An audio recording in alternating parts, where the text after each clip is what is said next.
Hey guys, welcome back to Solution Mitra. तो दोस्तों, आज का क्वेश्चन यहाँ पे आप देख सकते हो कि हमारे दे रखा है ए बाई बी बराबर बी बाई सी बराबर D by C by D बराबर डी बाई ई बराबर ई बाई एफ बराबर 1/3। और हमें निकालना है find the value of A plus B plus C plus D plus E divided by B plus C plus D plus E plus F. इसकी value हमें निकालनी है भाई। समय ये सारे के सारे दे रखे हैं हमारे जो वैसे इनको ऐसे कह सकते हैं कि ये सारे आपस में प्रोपोर्शनल में है, ए बी सी डी ऐसे ना। ठीक। तो इनका दे रखा हमें इस प्रकार से, तो हमें निकालना है इसकी वैल्यू। तो सबसे पहले देखो, इसको थोड़ा सिंप्लीफाई करके देखता हूँ मैं। जैसे कैसे सिंप्लीफाई करूँगा मैं, देखो यहाँ पे जैसे ए बाई बी है जी, ठीक है।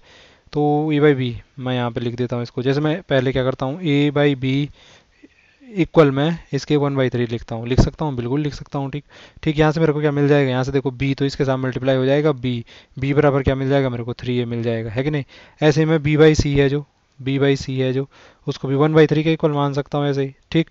ऐसे ही माना मैंने, तो यहाँ से मेरे को क्या मिलेगा, यहाँ से मेरे को मिलेगा सी बराबर कितना हो जाएगा, 3b। ठीक। और हम जानते हैं कि यहाँ से मेरे को क्या मिल जाएगा, 3b। और b हमने देखा है 3a होता है, तो b की वैल्यू कितनी आ गई, 3 × 9a। ठीक।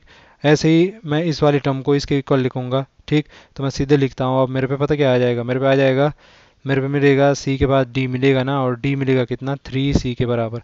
आप यहाँ पे रख के भी देख लो। ठीक। इसको इसके इक्वल में और देख लो डी बराबर कितना आएगा, 3c। ठीक। इसको थोड़ा और सिंप्लीफाई किया तो मेरे पे पता कितना आ जाएगा, डी बराबर, इसको ऐसे ही 3c की वैल्यू रखो, सी की वैल्यू रखी हमने तो 9a आ जाएगा, है ना। तो इसको मैं कैसे लिख सकता था, यहीं पे करता हूँ ना।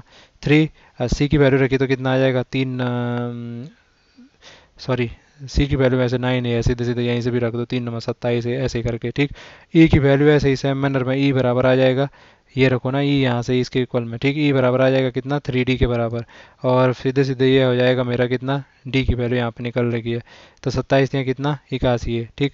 ऐसे ही हमारा एफ एफ कितना हो जाएगा, एफ यहाँ पे से देख लो, एफ बराबर 3 हो जाएगा। और ई की वैल्यू ये निकल रही है, तो 81 यहाँ कितना हो जाएगा, 3×3 = 24, 243 है। ठीक। तो इस प्रकार से मेरे पे क्या आ गया, ए की वैल्यू हमारी, सॉरी, बी की वैल्यू भी ए की टर्म में आ गई, सी की भी, सारे के सारे की वैल्यू हमारी ए की टर्म में आ गई। अब लास्ट स्टेप क्या करता है कि यहाँ से हमें पुट कर दो, ए की वैल्यू तो ए ही हो गई, बी की वैल्यू यहाँ से पुट कर दो, बी कितना है, 3a के बराबर, तो 3a प्लस सी कितना आया था, सी कितना आया था जी, ये देखो 9a के बराबर। डी कितना आया था जी, डी आया था हमारा 27a के बराबर। और हमारा ई कितना आया था, ई आया था मेरा 81a के बराबर, 81a के बराबर। ठीक है। ओवर किया B plus C plus D plus E plus है, तो B B B B B B B कहाँ है, बी बराबर हो गया 3a। ठीक। प्लस सी, सी बराबर हो गया 9a, प्लस डी, डी बराबर हो गया 27a, प्लस ई, ई बराबर हो गया 81a, प्लस एफ, एफ बराबर हो गया 243a। ठीक। ये ऊपर वाले सारे जोड़े मैंने, तो ये आए मेरे 121 है, आप जोड़ के देख लो, 121 से आया। ठीक। और नीचे वाला जोड़ा मैंने, तो ये आया मेरा कितना,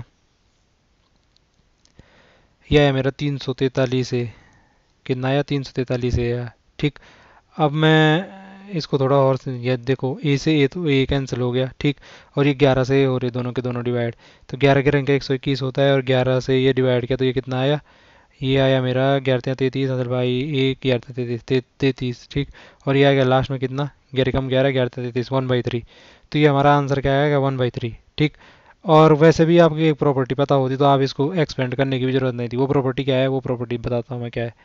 वो प्रॉपर्टी ये है, देखो, वो प्रॉपर्टी ये कहती है मैं कि अगर हमारे पास ये हो, जैसे ए बाई बी बराबर सी बाई डी बराबर ई बाई एफ, ऐसे डॉट डॉट डॉट बहुत सारे हो सकते हैं ना बराबर में, तो इन सब के बराबर जो टर्म होती है वो ऐसे भी लिखी जा सकती है कि सारे के सारे डिनोमिनेटर जोड़ दो आपस में, ए प्लस सी ऐसे।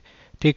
ओवर क्या कर दो, सारे के सारे जो नॉमिनेटर जोड़े, सॉरी, ऊपर नॉमिनेटर जोड़े सारे के सारे अंश, नीचे सारे के सारे हर, यानी कि डिनोमिनेटर जोड़े, B plus D plus F. ठीक। तो ये भी क्या होता है, इनके प्रोपोर्शनल में होता है। ठीक। यहाँ पे भी देख लो, यहाँ पे भी हमें देखो सीधे सीधे वही पूछ रखा था, यहाँ पे देख लो आप, यहाँ पे देखो वही तो पूछ रखा था, ये देखो ये क्या पूछ रखा है, यहाँ पे देखो ए बाई बी बराबर सी by D, B by C बराबर सी बाई डी। अब देखो इसने भी क्या कर रखा है, सारे के सारे नॉमिनेटर जोड़ रखे हैं, सारे के सारे नॉमिनेटर जोड़ दिए, सारे के सारे डिनोमिनेटर जोड़ रखे हैं, सारे के सारे डिनोमिनेटर ऐसे ही जोड़ रखे हैं यहाँ। ठीक। तो बराबर ये क्या हो जाता, मैंने कहा ना ये इनके बराबर मैं लिख सकता हूँ मैं ऐसे ही सारे नोमिनेटर जोड़ के और सारे डिनोमिनेटर जोड़ के। तो यहाँ पे क्या हो जाएगा, इसको मैं सीधे सीधे यहाँ पे से बता सकता था ये किसके बराबर होने वाला है, 1/3 के बराबर होने वाला है।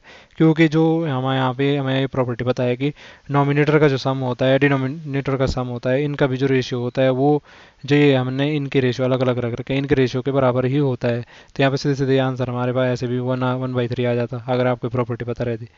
तो आज के लिए इतना ही, फिर मिलेंगे अगली वीडियो में, तब तक के लिए bye bye and take care.